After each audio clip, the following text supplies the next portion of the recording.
السلام علیکم ورحمۃ اللہ وبرکاتہ۔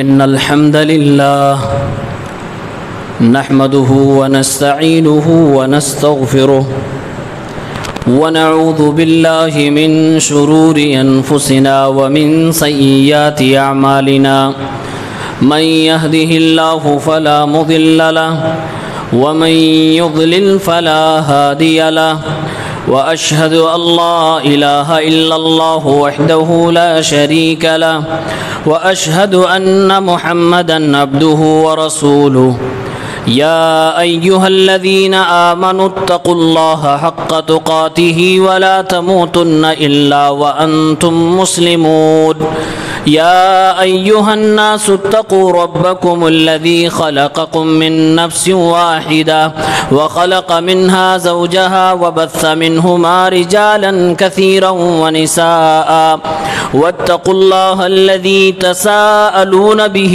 والأرحام إن الله كان عليكم رقيبا يا أيها الذين آمنوا اتقوا الله وقولوا قولا سديدا يصلح لكم أعمالكم ويغفر لكم ذنوبكم ومن يطع الله ورسوله فقد فاز فوزا عظيما أما بعد فإن خير الحديث كتاب الله وخير الهدي هدي محمد صلى الله عليه وسلم وشر الأمور محدثاتها وكل محدثة بدعة وكل بدعة ضلالة وكل ضلالة في النار أعوذ بالله من الشيطان الرجيم بسم الله الرحمن الرحيم وَإِذْ يَمْكُرُ بِكَ الَّذِينَ كَفَرُوا لِيُثْبِتُوكَ أَوْ يَقْتُلُوكَ أَوْ يُخْرِجُوكَ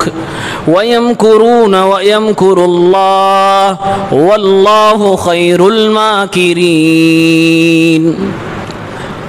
حاضرین جمعہ، اسلامی بھائیوں، نوجوان ساتھیوں، عزیز بچوں، آج کے اس خطبہ جمعہ میں سیرت النبی کا ایک سنہرا باب انشاءاللہ الرحمن ہم اور آپ سنیں گے۔ ہمارے نبی صلی اللہ علیہ وسلم کو جب اللہ تعالیٰ نے رسول بنایا تو آپ نے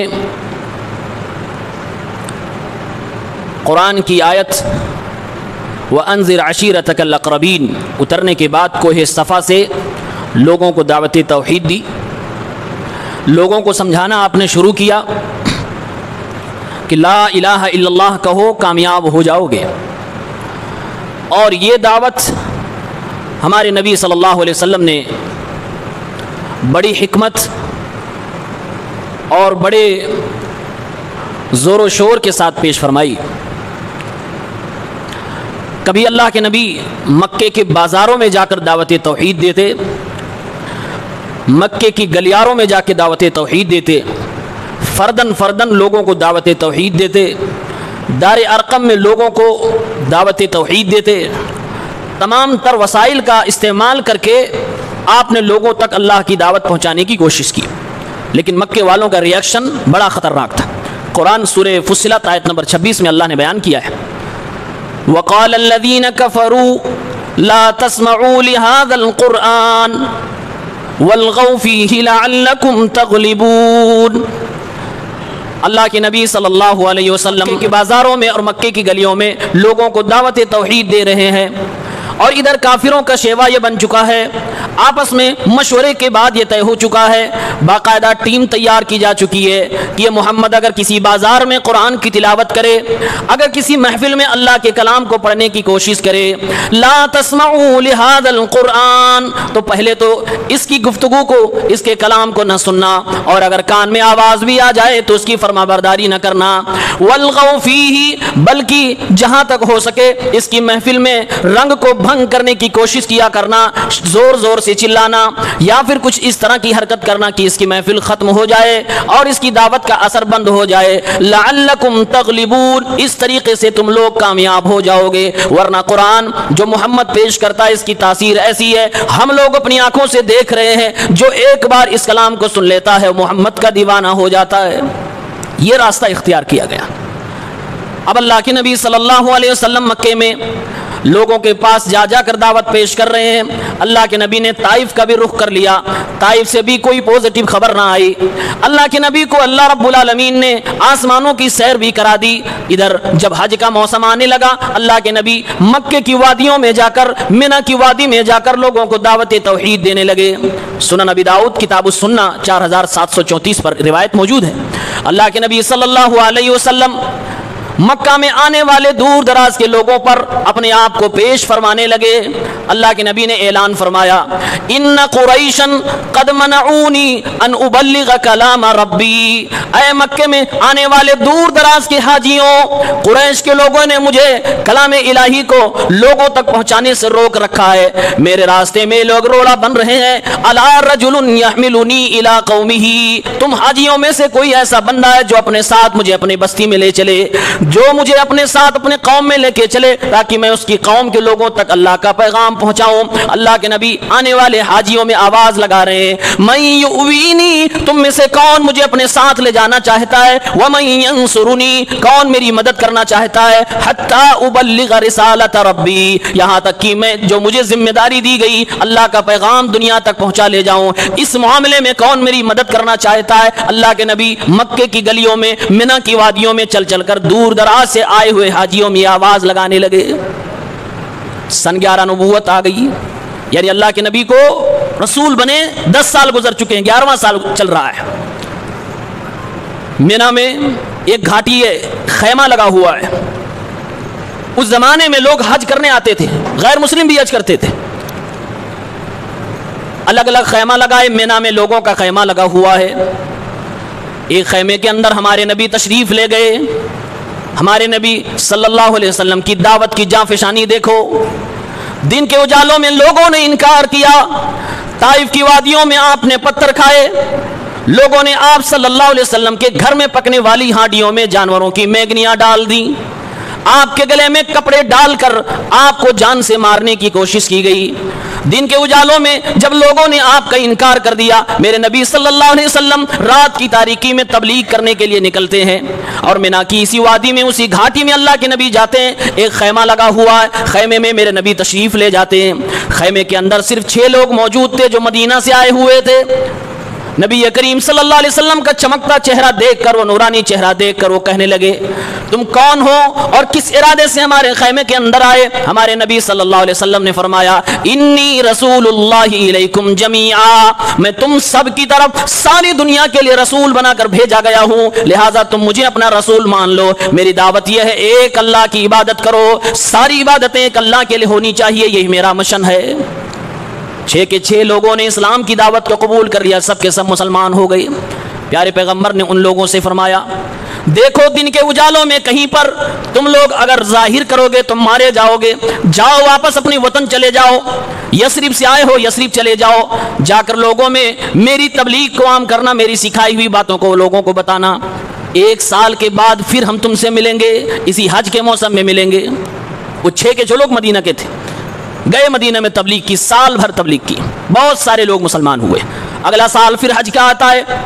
12 لوگ فرا کے منی کی اسی وادی میں گھاٹی میں خیمے کے اندر ہیں.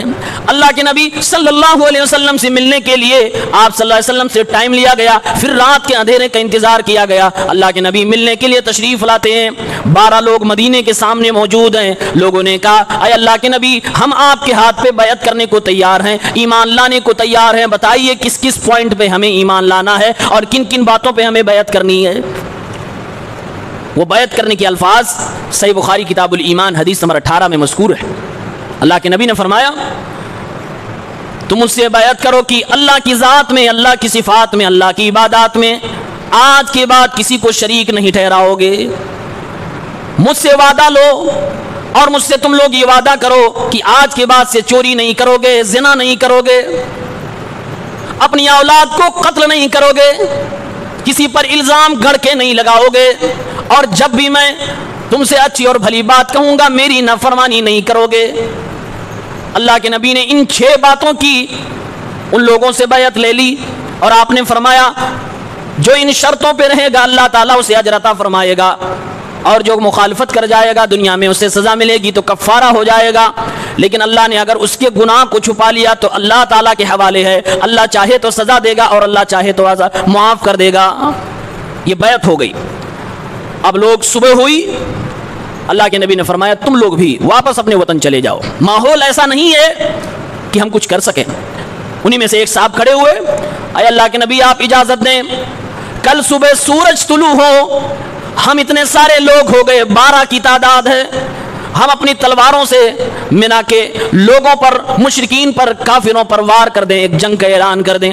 پیارے پیغمبر نے فرمایا نہیں نہیں، ہمیں اس کی اجازت بالکل بھی نہیں ہے۔ آپ نے روک دیا اور فرمایا کہ صبر کرو، اسی چیز کی ہمیں تعلیم دی گئی، اور اپنی دعوت کا کام کرتے رہو، صبر سے کام لو۔ اب یہ 12 کے 12 لوگ پھر مدینہ واپس جانے لگے۔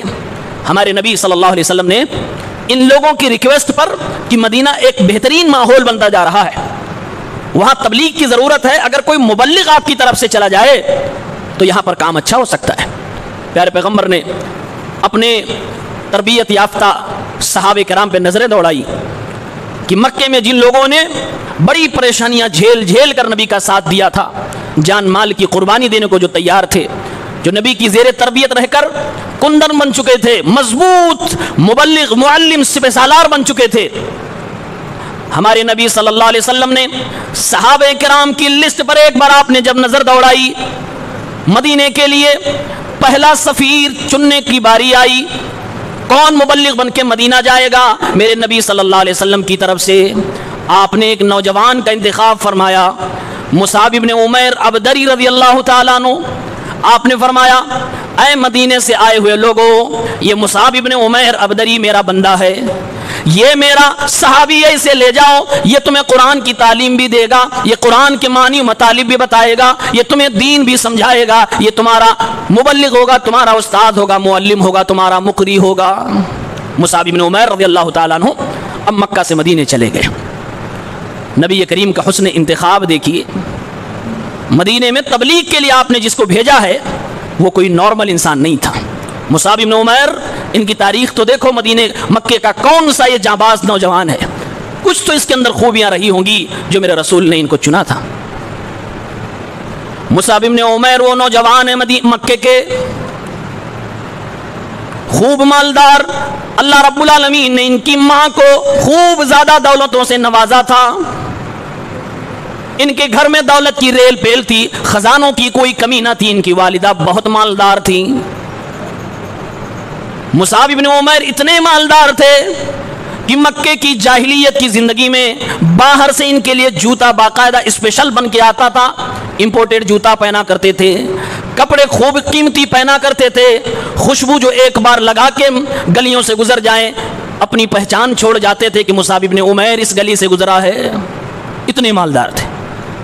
لیکن جب نبی کریم کا کلمہ پڑھا، اسلام لے آئے، ماں ان کی دشمن بن گئی، وہی ماں جو اپنے دولت کے سارے خزانوں کو، دروازوں کو اپنے بیٹے کے لیے کھول کے رکھی تھی، اسی ماں نے وہ دروازے بند کر دیے اور اپنے بیٹے کو اپنی جائیداد سے بے دخل کر دیا۔ مصعب بن عمیر غریب ہو گئے، بس جسم پر ایک کپڑا ہے، نبی کریم صلی اللہ علیہ وسلم کی تربیت میں رہنے لگے۔ ان کو اللہ کے نبی نے مدینہ بھیجا، جاؤ تبلیغ کرنے کے لیے۔ 1 سال میں اتنی زوردار تبلیغ کی، سیرت نگاروں نے لکھا ہے مدینے کے اندر کوئی بھی انصاری صحابی کا ایسا گھر نہیں تھا جس گھر میں کوئی نہ کوئی مسلمان نہ ہو گیا۔ صرف 1 سال کی تبلیغ کا یہ اثر تھا۔ کوئی مدینے کا ایسا گھر نہیں جس گھر میں کوئی نہ کوئی نبی کریم صلی اللہ علیہ وسلم پر ایمان لانے والا نہ ہو، یا تو پورا گھر مسلمان ہے، یا پورا گھر نہیں تو 1-2 لوگ تو ضرور ہر گھر میں مسلمان موجود۔ صرف 1 جوان کی تبلیغ، اور وہ بھی 1 سال کی تبلیغ۔ لیکن ان کا سپورٹ بھی مدینے کے کچھ لوگوں نے دل و جان سے کیا تھا۔ ایک صحابی ہیں جو آئے تھے مکہ، نبی کریم صلی اللہ علیہ وسلم سے بیعت انہوں نے بھی لی تھی، اسعد بن زرارہ۔ انہوں نے اپنے گھر میں ان کو ٹھہرایا تھا، ان کے رہنے سہنے کا پورا انتظام کیا، اور مصعب بن عمیر، اسعد بن زرارہ دونوں مل کے مدینے میں تبلیغ کرتے تھے۔ اسعد بن زرارہ رضی اللہ تعالیٰ عنہ مدینے میں حضرت مصعب کو بتاتے تھے اس آدمی کی قوم میں کیا حیثیت ہے، یہ آدمی کیسا ہے طبیعت اور نیچر کے حساب سے، کس محلے میں زیادہ ضرورت ہے تبلیغ کی، یہ لوکل کے لوگ انفارمیشن دیتے ہیں، اور یہ اسعد بن زرارہ کرتے تھے۔ ایک بار ایک کھجور کے باغ میں دونوں لوگ جا کر بیٹھے، اور دونوں کی محنت سے جو مسلمان ہوئے تھے وہ مسلمان بھی ان کے دائیں بائیں بیٹھے، دین اسلام کی بات چل رہی تھی۔ بنو عبد الاشہل ایک قبیلہ تھا جس کے دو بڑے سردار تھے، ایک کا نام سعد بن معاذ اور ایک کا نام اسید بن حضیر۔ اب یہ اسلام نہیں لائے، اپنے قوم کے دونوں سردار ہیں۔ سعد بن معاذ اور اسید بن حضیر دونوں کو خبر ملی کہ مکے سے ایک جوان آیا ہے اور ہمارے اپنے میں سے ایک اسعد ہے جو اس کا ساتھ دے رہا، دونوں لوگ ہمارے کمزوروں کو بیوقوف بنا رہے ہیں، یعنی اسلام سمجھا رہے ہیں، کنورٹ کر رہے ہیں۔ تو سعد بن معاذ کہتے ہیں اے اسید بن حضیر، یہ اسعد جو اپنا آدمی ہے یہ میری خالہ کا بیٹا ہے، خالہ زاد میرا بھائی ہے، میں اس کو ڈانٹ ڈپٹ نہیں سکتا، میرے رشتہ دار لگتا، تم جاؤ اور ان دونوں کو کھری کھوٹی سنا کے آؤ، ان کو منع کرو کہ ہمارے کمزوروں کو بیوقوف بنانا بند کریں لو۔ اسید بن حضیر خوب غصے میں اٹھے مجلس سے اور باغ کے اندر گئے۔ اسعد بن زرارہ جو سب کی حیثیت جانتے تھے مصعب بن عمیر کے کان میں کہتے ہیں یہ جو سامنے شخص آ رہا ہے یہ اپنی قوم کا سردار ہے، اس کے پیچھے ایک جماعت ہے، اگر یہ سنبھل جائے تو ایک بڑی تعداد سنبھل جائے گی، ذرا سنبھل کے بات کرنا۔ کہا ٹھیک آنے دیجیے۔ مصعب بن عمیر نے کہا اگر یہ بیٹھ کے بات کریں گے تو میں بات کرنے کو تیار۔ ساتھ میں ہتھیار لے کے اسید بن حضیر سامنے کھڑے ہو گئے، ڈانٹنا ڈپٹنا شروع کر دیا کہ تم لوگ ہمارے کمزور لوگوں کو بیوقوف بنا رہے ہو، یہ بند کرو، ہم یہ ہونے نہیں دیں گے۔ حضرت مصعب بن عمیر نے فرمایا اگر آپ بیٹھ جائیں تو میں کچھ بات آپ سے عرض کرنا چاہتا ہوں، اچھی لگے تو مان لینا، بری لگے تو چھوڑ دینا، مجھے کوئی اعتراض نہ ہوگا۔ تھے اگرچہ اسید بن حضیر شرک پر کفر پر لیکن انصاف پسند تھے، کہنے لگے تم نے تو انصاف کی بات کی ہے، تمہاری بات کا انکار کرنے کی کوئی وجہ میرے پاس نہیں، لو میں بیٹھ جاتا ہوں، تم کیا کہنا چاہتے ہو ذرا بولو۔ مصعب بن عمیر جو نبی سے ٹریننگ لے کر آئے تھے، قرآن نبی سے سیکھا تھا، نبی کے پڑھائے ہوئے صحابی تھے، نبی کے تیار کردہ مبلغ تھے، اسلام کا پیغام پیش کرتے ہیں اور قرآن کی آواز جو اپنی سحر انگیز آواز میں کرنے لگتے ہیں، اسید بن حضیر کی کانوں سے ہوتے ہوئے دل کی دنیا بدلنے لگی۔ قرآن کی تلاوت ادھر ختم ہوتی ہے، اسید بن حضیر جو تھوڑی دیر پہلے ڈانٹنے کے لیے آئے تھے، ان دونوں کو مارنے کے لیے آئے تھے، کہنے لگے مصعب بن عمیر و اسعد بن زرارہ ذرا ہمیں بتاؤ تم دونوں اگر کسی کو اسلام کا کلمہ پڑھانا چاہتے ہو، مسلمان بنانا چاہتے ہو تو کیا پروسیس ہے، کیا کرتے ہو؟ کہا بس کچھ نہیں، غسل کر لو، کلمہ شہادت پڑھ لو، مسلمان ہو جاؤ گے۔ گئے غسل کیا، کلمہ پڑھا اور مسلمان ہو گئے۔ آئے تھے منع کرنے مارنے کے لیے، قرآن کی برکت نے مسلمان بنا دیا۔ اب واپس گئے، جنہوں نے بھیجا تھا ان کے سامنے جانا تھا، سعد بن معاذ وہ قوم کے بڑے سردار تھے، ایک سردار ڈانٹنے آیا تھا، مسلمان ہو گیا۔ واپس گئے، چہرہ بدلا ہوا ہے، چہرے پہ اسلام کی روشنی نظر آ رہی ہے۔ سعد بن معاذ جو محفل میں بیٹھے تھے، اسید بن حضیر کو آتا ہوا دیکھ کر فرمانے لگے او قوم کے لوگوں، اللہ کی قسم ہے اسید کو جس چہرے کے ساتھ بھیجا تھا وہ چہرہ نہیں ہے اس کا، یہ تو بدل چکا ہے۔ کہا اسید کیا ہوا، جس کام کے لیے بھیجا تھا کر کے آئے؟ کہا سعد صاحب آپ کا کام تو میں نے کر دیا، میں نے منع کر دیا، اور وہ لوگ یہ بھی کہہ رہے تھے کہ جیسا آپ چاہو گے ویسا ہی کروں گا، ہم کوئی زبردستی کسی کا ساتھ نہیں کریں گے، وہ تو اس کے لیے تیار ہیں، لیکن ہاں ایک بات اور ہے۔ کہا بولیے؟ کہا آپ کے خالہ زاد بھائی جو اسعد ہیں، آپ کی دشمنی فلاں قبیلے سے چل رہی ہے نا، وہ قبیلے کے لوگ آپ کے خالہ زاد بھائی کو جان سے مارنا چاہتے ہیں، پتہ نہیں کب حملہ کر دیں، اب بھائی آپ کے رشتہ دار، آپ کی ذمہ داری ہے کیا بچاؤ۔ اور عرب کے اندر قبائلی حمیت کوٹ کوٹ کے بھری ہوتی تھی، اپنے خاندان اور قبیلے کے لیے لاکھ دشمنی ہونے کے باوجود ایک جٹ ہو جاتے تھے۔ اب سعد بن معاذ نے جب سنا فوراً اٹھے، اپنا نیزہ اٹھایا اور بھاگتے ہوئے اپنے اس مسلمان خالہ زاد بھائی، ابھی یہ مسلمان نہیں ہوئے، دوڑ کے گئے ان کے پاس کہ کہیں دشمن قبیلہ جو ہمارا ہے ہمارے خالہ زاد بھائی پہ حملہ نہ کر دے۔ پہنچے تو دیکھے دونوں اطمینان سے بیٹھے ہوئے باغ کے اندر، کوئی مسئلہ نہیں ہے، اور پہنچنے کے بعد کہا تم لوگ ابھی گئے نہیں, تم لوگ ابھی بھی بیٹھے ہوئے ہو. اور انہوں نے خوب کھری کھوٹی سنائی, اور بولنے کے بعد جب تھک گئے خاموش ہوئے, مصعب بن عمیر بڑے پیار سے کہتے ہیں اے قبیلے کے سردار سعد بن معاذ, اگر آپ ذرا تشریف رکھیں تو آپ کو میں کچھ باتیں عرض کرنا چاہتا ہوں, سنانا چاہتا ہوں. اگر آپ کو اچھی لگے مان لینا, اور اگر بری لگے تو چھوڑ دینا. جو باتیں آپ کو بری لگیں گی وہ باتیں میں آپ کے قریب بھی آنے نہیں دوں گا. انہوں نے بھی کہا انصاف کی بات ہے, بیٹھ گئے. قرآن کی آواز پھر ان کے کانوں میں آنے لگی. مصعب بن عمیر پھر وہی ایک نوجوان جب تبلیغ کرنے پہ آئے دل و جان سے, اور وہ بھی صحابی ہو اور ایک لمبی مدت تک نبی کی تربیت میں رہا ہو. ایک سیرت نگار اس واقعے پر مصعب بن عمیر کی تبلیغ پر لکھتا ہے, مجھے اندازہ ہو رہا ہے جب نبی کے تربیت یافتہ صحابی کی تبلیغ کا یہ عالم ہے کہ ایک بار جس نے زبان سے قرآن سنے وہ اپنے آپ کو روک نہ پائے مسلمان ہونے سے. اگر اس دور میں مصطفیٰ کی تربیت یافتہ کوئی صحابی آ جائے, رب کعبہ کی قسم ہے پورا ملک نہ مسلمان ہو جائے تو کہنا. مصعب بن عمیر قرآن پڑھنا شروع کرتے, اللہ کا کلام شروع کرتے. سعد بن معاذ رضی اللہ تعالیٰ عنہ وہی سوال دہراتے ہیں جو اسید نے پوچھا تھا. کہا اگر کوئی مسلمان بننا چاہے تو کیا پروسیس ہے؟ کہا غسل کرو, کلمہ پڑھو, مسلمان ہو جاؤ گے. غسل کیا, کلمہ پڑھا, یہ بھی مسلمان ہو گئے. یہ بھی اپنی قوم میں واپس گئے.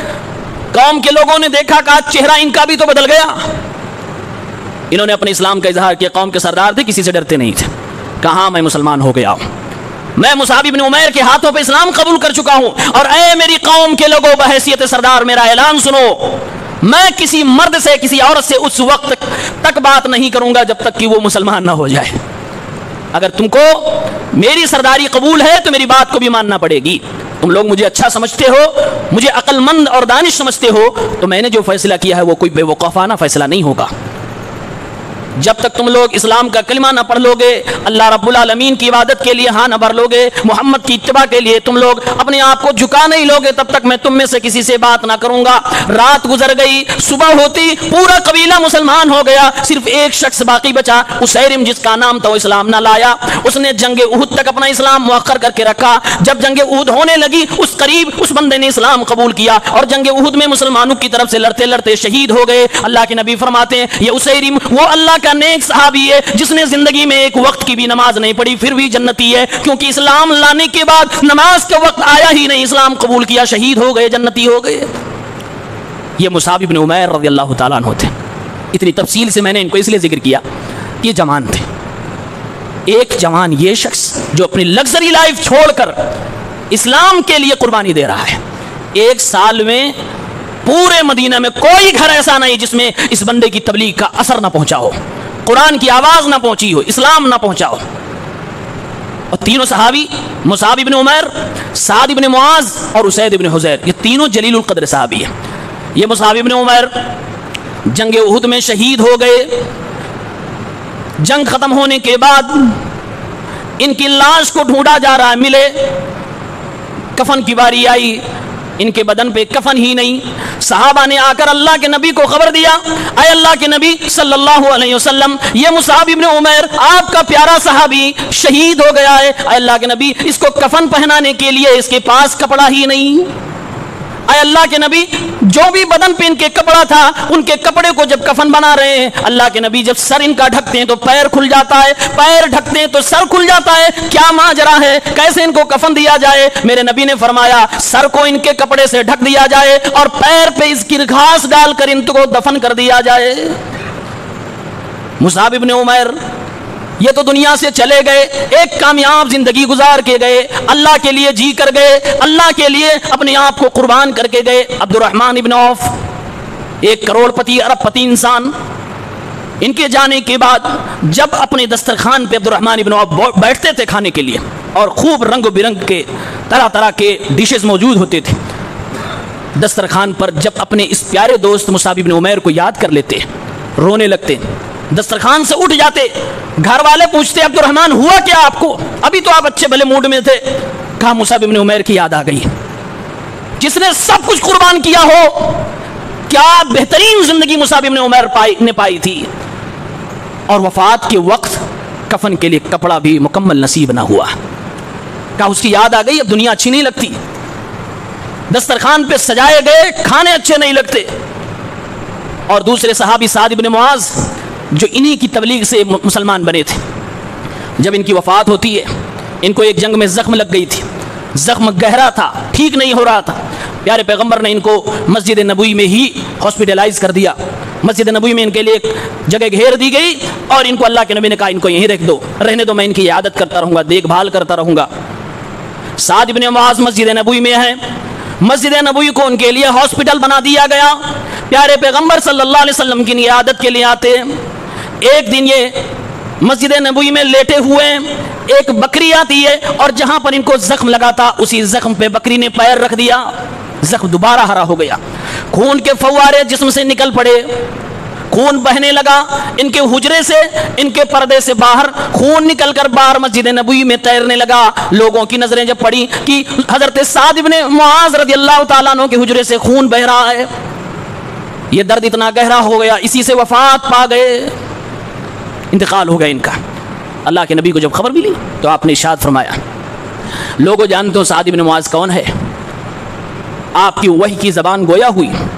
آپ نے فرمایا سعد بن معاذ کی وفات سے رحمان کا عرش بھی جنبش میں آ گیا ہے، اللہ کا عرش بھی سعد بن معاذ کی وفات پر ہلنے لگا ہے. کہا سعد بن معاذ کی وفات پر اللہ رب العالمین کے 70,000 فرشتے جنازے میں شریک ہونے کے لیے آئے ہیں. اس کے باوجود سعد بن معاذ کی قبر نے ان کو ایسا دبوچا ہے کہ ادھر کی پسلی ادھر ہو گئی ہے.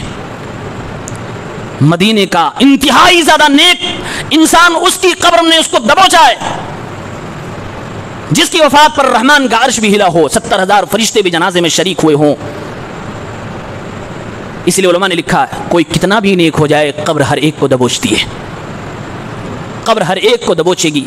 آپ نیک ہیں، جنتی ہیں، دوبارہ ایک بار دبوچنے کے بعد آپ کے لیے جنت کی کیاری بن جائے گی، آپ کے لیے آرام کی جگہ بن جائے گی، لیکن ایک بار ضرور دبوچے گی.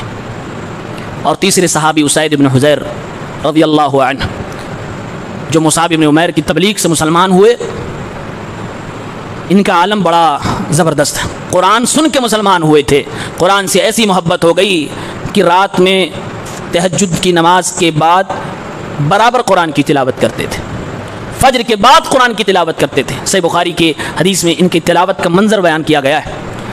ایک رات یہ قرآن کی تلاوت کر رہے ہیں،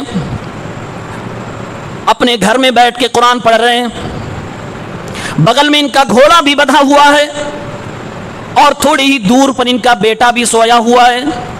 جب یہ قرآن پڑھتے ہیں گھوڑا بدکنے لگتا ہے، کودنے لگتا ہے. جب یہ قرآن بند کر دیتے ہیں پھر گھوڑا رک جاتا ہے. کئی بار ایسا ہوا سمجھ نہیں پا رہے ہو کیا رہا ہے، ٹینشن ہو رہی کہیں ایسا نہ کہ گھوڑے کا پیر ہمارے بچے کے اوپر پڑ جائے اور بچہ انتقال کر جائے، اس کو کچھ ہو جائے. برابر پھر قرآن پڑھتے ہیں، پھر گھوڑا کودنے پھادنے لگتا ہے. پھر قرآن چھوڑ کر بچے کی طرف توجہ کرتے ہیں، پھر گھوڑا رک جاتا ہے. ایسے ایسے وقت گزرتا گیا، قرآن انہوں نے بند کر دیا. صبح ہوئی، اللہ کے نبی کے پاس آئے دوڑے دوڑے. اے اللہ کے نبی صلی اللہ علیہ وسلم، رات میں تلاوت کے دوران یہ واقعہ میرے ساتھ پیش آیا، ساری باتیں بتائیں. اے اللہ کے نبی صلی اللہ علیہ وسلم، جب میں نے قرآن کو بند کیا میری نظر آسمان کی طرف پڑی، میں نے دیکھا آسمان میں ایک چھتری کی طرح ایک سایہ ہے جو سائبان کی طرح ہے. دھیرے دھیرے میرے قرآن کی تلاوت کے بعد وہ سایہ ختم ہونے لگا اور غائب ہو گیا. اے اللہ کے نبی مجھے کچھ سمجھ نہیں آیا میرے گھر میں کیا ہو رہا ہے، میرے ساتھ کیا ہو رہا ہے.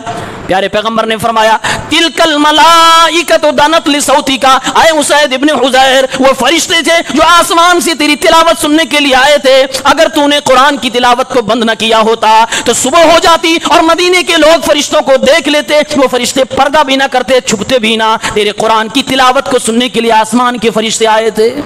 کاش کی تو قرآن کی تلاوت کنٹینیو کرتا رہتا. اے اللہ کے نبی، قرآن کی تلاوت سے بڑا پیار ہے لیکن بچے کا غم، ڈر لگنے لگا کہیں بچے کو کچھ ہو نہ جائے. آپ دیکھیں مصعب بن عمیر کی تبلیغ کی برکت کیا ہوئی. یہ اس پورے پروسیس کو جس میں 12 لوگ ایمان لائے اور اس کے بعد ساتھ میں مصعب بن عمیر آئی، مدینے کے اندر تبلیغ کا ماحول بنا. اس کو بیعت عقبہ اولیٰ کہتے ہیں. یعنی مینا، جہاں لوگ حاجی لوگ جاتے ہیں حج کرنے کے لیے، کہ مینا کے اندر ایک پہلے زمانے میں پہاڑ تھا، اب تو وہ پہاڑ توڑ کے ایک کشادہ راستے بنا دیے گئے ہیں جہاں حاجی لوگ کنکری مارتے ہیں پہلے دن، اسی کنکری مارنے والی جگہ کے دائیں بائیں وہ جگہ تھی جہاں پر اللہ کے نبی نے رات کی تاریکی میں خیمے میں جا کر ان 12 لوگوں سے بیعت کی تھی۔ یہ ہجرت کے لیے ماحول اور فضا تیار کی جا رہی تھی۔ اس کے بعد اگلے سال جب حج کا مہینہ آتا ہے پھر مدینے سے 73 لوگ آتے ہیں، اس میں 73 مرد ہوتے ہیں، 2 عورتیں ہوتی ہیں، کل 75 لوگ تقریباً، اور پھر اللہ کے نبی سے اپوائنٹمنٹ لیا جاتا ہے۔ رات کی تاریکی میں اللہ کے نبی ان سے ملتے ہیں۔ اللہ کے نبی کے چچا حضرت عباس جو مسلمان ہو چکے ہیں، مکے ہی میں رہتے ہیں، ان لوگوں سے نبی کی طرف سے بات کرتے ہیں اور کہتے ہیں تم لوگ معاملے کی نزاکت کو سمجھو، تم یہ مت سمجھنا کہ میرا بھتیجا محمد یہاں پر بے سہارا ہے، کچھ بھی ہو جائے، قریش کے لوگ کتنی بھی دشمنی کر لیں پھر بھی ہم قوم و خاندان کے لوگ ہیں، اپنے محمد کی حفاظت کریں گے۔ اگر تم اپنے ساتھ محمد کو مدینہ لے جانا چاہتے ہو تو وعدہ کرو جیسے تم اپنے گھر بار، اپنے آل اولاد اور خود اپنی جان کی حفاظت کرتے ہو ایسے اپنے نبی کی حفاظت کرو گے۔ عباس رضی اللہ تعالیٰ نے اپنی بات کہی، ایک انصاری صحابی کھڑے ہوئے، حضرت کعب کہنے لگے یا رسول اللہ ہم نے آپ کے چچا محترم کی گفتگو سن لی ہے، آپ ارشاد فرمائیے جو آپ کرنا چاہتے ہیں، آپ اپنا فیصلہ خود کیجئے، ہم دل و جان سے حاضر ہیں، ہم تلوار چلانا جانتے ہیں، ہم جنگ لڑنا جانتے ہیں، ہم قربانی دینا جانتے ہیں، ہم آپ کے لیے اپنی پلکیں بچھا دیں گے، ہم آپ کے لیے اپنے جان و مال سب کی قربانی دینے کو تیار ہیں، آپ مدینہ تشریف لے چلیے، ہم آپ کو کب تک مکے کی پہاڑوں میں تڑپتا ہوا چھوڑ دیں گے، کب تک ہم قریش اور مکے کے ظالموں کے ہاتھ میں آپ کو ان کے رحم و کرم پہ چھوڑ دیں گے، آپ چلیے مدینہ۔ اللہ کے نبی نے ان لوگوں سے بھی وعدہ لیا اور بیعت کی۔ وہ بیعت کے الفاظ مسند احمد کے اندر 14456 نمبر حدیث میں موجود ہے۔ آپ نے فرمایا وعدہ کرو کہ میری فرما برداری ہر حال میں کرو گے، میری مخالفت کبھی نہیں کرو گے، وعدہ کرو غریب رہو گے تب بھی جب میں کہوں گا خرچ کرنے کے لیے کرو گے، جب مالدار ہو جاؤ گے تب بھی خرچ کرو گے، یعنی غریبی امیری ہر حال میں جب بھی ضرورت پڑے گی اسلام کے لیے قربانی دو گے، وعدہ کرو کہ تم اچھی باتوں کا حکم دو گے، برائیوں سے لوگوں کو روکو دے، وعدہ کرو کہ اللہ کے لیے جب بولنے کی ضرورت پڑے گی بولو گے، دنیا سے کبھی بھی تم ڈرو گے نہیں، وعدہ کرو کہ میری مدد کرو گے، جیسے تم اپنے بال بچوں کی حفاظت کرتے ہو ویسے جب مصیبت آئے گی میرے ساتھ کھڑے رہو گے، جیسے تم اپنی عورتوں کی حفاظت کرتے ہو ویسے میری حفاظت کرنا۔ اللہ کے نبی نے وعدہ لیا، صحابہ کرام نے فرمایا یا رسول اللہ آپ کی ہر بات پر ہم لبیک کہتے ہیں، بیعت کیا۔ آپ نے فرمایا وَلَكُمُ الْجَنَّةُ، تمہیں جنت کی بشارت ہے۔ یہ بیعت ہو گئی، 75 لوگ آئے تھے، یہ سب کے سب لوگ چلے گئے۔ یہ جہاں بیعت ہو رہی تھی اس مینا کی وادی میں پہاڑوں کے دامن میں چھپ کے خیمے کے اندر، اس پہاڑ کے دامن میں شیطان بھی رہتا تھا۔ جب یہ وعدہ کمپلیٹ ہو گیا، بیعت ہو گئی، اس نے چیخ ماری، صحابہ کرام نے اس شیطان کی چیخ کو سنا۔ اللہ کے نبی نے فرمایا یہ شیطان ہے جو تمہارے مدد کے وعدے پہ آج بلک رہا ہے، اس کو تکلیف ہو رہی ہے کہ محمد اب مکے سے بڑھ کر دنیا میں اپنی تبلیغ کرنے کے لیے جا رہا ہے اور باہر کے لوگ بھی اس کا سپورٹ کرنے کو تیار ہو گئے۔ آپ صلی اللہ علیہ وسلم نے پھر اس کے بعد ان لوگوں کو مدینے کی طرف روانہ کر دیا اور پھر مکے کے لوگ جو مسلمان ہو گئے تھے اجازت مل گئی، سب لوگ ایک کے بعد دیگرے مدینہ جانے لگے، ہجرت کا سفر شروع ہو گیا۔ 2 سال کے اندر تقریباً پورا مکہ خالی ہو گیا۔ اب اس کے بعد ہمارے نبی کی ہجرت کی باری آتی ہے، وقت ختم ہوا، انشاءاللہ یہاں سے آگے اگلے خطبے میں اللہ تعالیٰ سے دعا ہے پروردگار عالم ہم سب کو ہمارے نبی صلی اللہ علیہ وسلم کی سیرت کو سمجھنے کی توفیق دے اور اس کے پیغام کو اپنی زندگی میں اتارنے کی توفیق عنایت فرما، آمین یا رب العالمین۔